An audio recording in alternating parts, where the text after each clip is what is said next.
हळदी लगावत भाऊजी कांदोला काय काही आधी रे जय जोहार, जय छत्तीसगढ़ संगवारी हो। स्वागत है मोर शादी वाले वीडियो में। तो संगवारी हो कैसी लगी संगवारी हो कमेंट करके जरूर बताओ वीडियो हा। तो चलो संगवारी हो वीडियो ला एंजॉय करो मस्त।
दारी का तो लाज लगे काचा तरेला गोंदा फूल नैना झूल तोला लोग लगे काचा तरेला गोंदा फूल नैना झूल तोला लोग लगे ये मैं तुम्हें दे आइया ये ना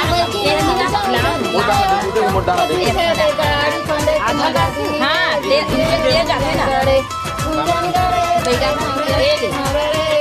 लगाओ मेरा खाने लगा पापा तो में चिकाना बो जय हो लालो माटी चिकाना बो भौजी ले माटी चिकाना बो हल्दी लगावत भौजी का तो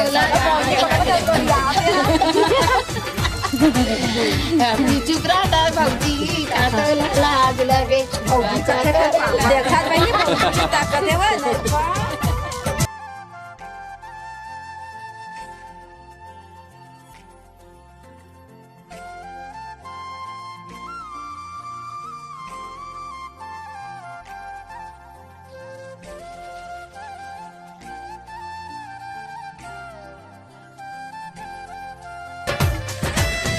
वो मत ले यार गेम गाना नहीं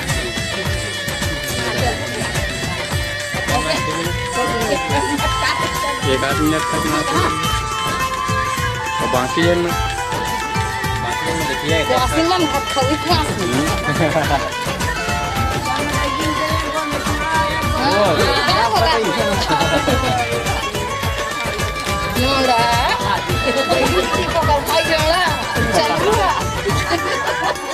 खाई कहिया आज ही रे खाई चलो वो चलो आज ये कहते हैं बता ठीक है ले हो गए चलो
संगवारी हो वीडियो कैसे लगी से कमेंट करके जरूर बताओ। और आज वीडियो अपने का संगवारी हो, अगले वीडियो में जय जवाहर, राधे राधे।